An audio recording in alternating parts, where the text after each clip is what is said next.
The Immortal John Hancock here, and today I'm talking about the new announcement of the all-digital Xbox One S. That's right. And so, there's some recent news that came out that Microsoft is going to be offering an all-digital version of their flagship console, the Xbox One S, and I want to give you my thoughts on this. And so I've had a lot of thinking about this. I've done a lot of thinking about this. I am a pretty big Xbox fan, and so I've been following and investing into Xbox games since they came out, and I've been a pretty big fan of them. Through thick and thin, they have not done everything right.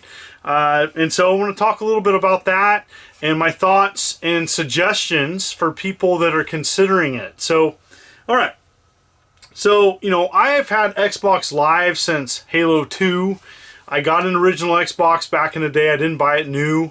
I waited, I think, about a year before I got an original Xbox and really got invested with Halo 2. But I've been a fan of Xbox and been buying Xbox games for a long time. And so I bought in all three consoles, more than one Xbox 360. And, I really appreciate what they're trying to do. I like their ecosystem. I like their store, their setup, their backwards compatibility. I really like what they've turned the Xbox One into. And so, but there's a lot of questions about this and who's it targeted towards. I don't think it's targeted towards someone like me, and I'm going to explain a little bit. And so, I have an Xbox One X and an Xbox One S. I know, it's super confusing. And so I'm very thankful to have those in my household. I actually had another Xbox One S that I gifted to a friend. And so I think it's a great console. Now, that is because, it's a great multimedia device. I've talked about it on this channel before. You can play, Ultra Blu-rays. You can use games. It has an optical drive, which I personally use quite a bit. And so, I like physical media. I like collecting games. And I know that there's a lot of people out there that don't. So I think the Xbox One S is targeted towards those people that don't collect games, that maybe want to go all digital. I guess they're going to roll out a program where you can convert your your games, your physical games, to digital codes or something. And here's the truth of the matter. So recently, going to GameStop and Walmart and a lot of big box stores, their physical game media section is getting smaller. I went to Walmart yesterday and half of the game aisle was just cards. And it's just the truth of where we're at. I personally don't like, though, having an option taken away from a game console. For me, I love that I can play video games on original consoles still, where I can pull a game off a shelf and stick it into a console and it fires right up. And having an all digital option, and there's consoles that are all digital that I really enjoy, but for me that takes away something of why I like the Xbox One. And so I think for people that don't want to mess with used games, that they want to go digital only for maybe storage reasons, this is an option. And so I also think that maybe people wanting to get a second console for their household, the Xbox One S all digital might be an option.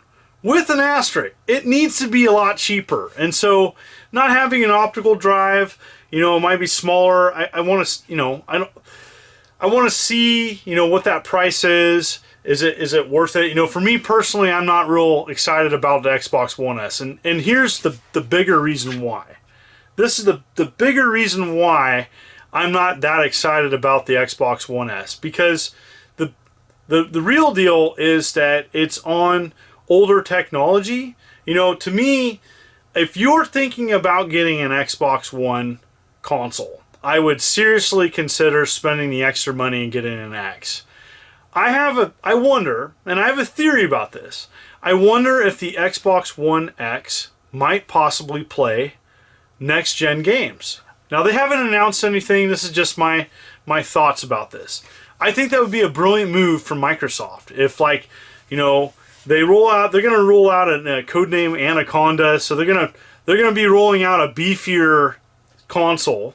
And that might be their next gen, baby. But I wonder if the Xbox One X can play next gen games. It'd be really interesting to see if it could. Maybe not. It could be way off.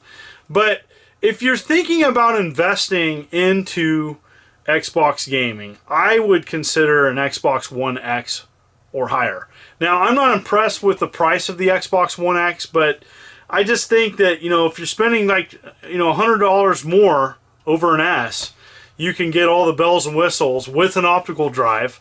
And that's just kind of where I'm at. I think I need to know more about the price. I need to know more about this all digital option before I can give a thumbs up. But just hearing about it, I'm not sold. I personally play a lot of optical media stuff. I run an occasional Redbox. And I play a lot of my games disc-based, especially the larger games. That's the other thing too, is that digital downloads, storage sizes are getting pretty large. And so, Red Dead Redemption 2 is a good example. That's a fairly large game. And so if you have nothing but all digital, you're going to need additional storage options. It's going to fill up fast. And so on your console. And so I have a lot of questions about how that's going to be dealt with. And I'm just not a fan of all digital. I like having the option, even though I play a lot of games digital. There's a lot of great indie games that are digital, but I do like having the options of playing with an optical drive. And so I really wanted to talk about this. It's been on my mind, and I think it's smart. And I think it's smart of Microsoft doing this, and I also think they're testing the waters. Is the public ready for an all-digital console? For PC gaming, it's been that way for a long time, and nobody cares. And so I know that the console market is different, and I don't know. I don't know if all gamers are ready for that. They might be. I know a lot of people that don't care. It's like digital, not a big deal. So that's really what I wanted to talk about today. My thoughts on it. Personally, if you don't have an Xbox One, I would wait or get an Xbox One X, because I think we don't know all of what the Xbox One X is capable of, and it wouldn't surprise me that the Xbox One X would be like a lower tier of the next gen consoles that they announced, that it might be able to play some of these newer games. And so I don't know. That's my thoughts on it. What do you think about the all-digital Xbox One S? I know it's so confusing. Like, number one thing, I wish they didn't name it the Xbox One, because it's not. And it's the silliest thing ever, but that's for another conversation. And so I definitely want to know your thoughts, and so please comment below. And I want to know your thoughts about, what you think of this. Do you care? Do you not care? Is it interesting? You waiting for the price?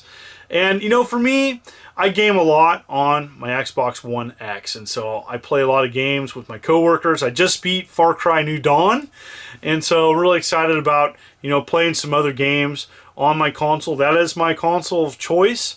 And part of that is I have some coworkers that have an Xbox One and I can game with them. And that means a lot to me, gaming with friends. And so anyways, I want to thank everybody for continuing to tune in to my humble channel. I'm almost there at 80,000 subs. And it means the world to me. It means the world that you continue to tune into my channel. And it means a lot, the comments. And I'm just going to keep on doing videos. I enjoy doing videos. I enjoy doing gaming. And I talk about gaming old and new. I'm one of the few channels that go all the way back to the original. But I also talk about new stuff too, and current events, because it matters to me. So thank you so much. You folks are wonderful and beautiful. This is the Immortal John Hancock. Thank you so much. You take care. Alright, the next game expo I'm going to be attending is Cowlitz Gamers for Kids. This event is very special to me as I am the founder. I am happy to announce a new guest that will be attending the show for the first time, Adam Korlick. That's right, he's got a successful YouTube channel. Check him out. He's going to be joining Metal Jesus Rocks among some of the other crew, and I'm really excited he's going to be coming to Cowlitz Gamers for Kids at the end of the month, March 30th. Hope to see some of you there. Stay tuned for more announcements.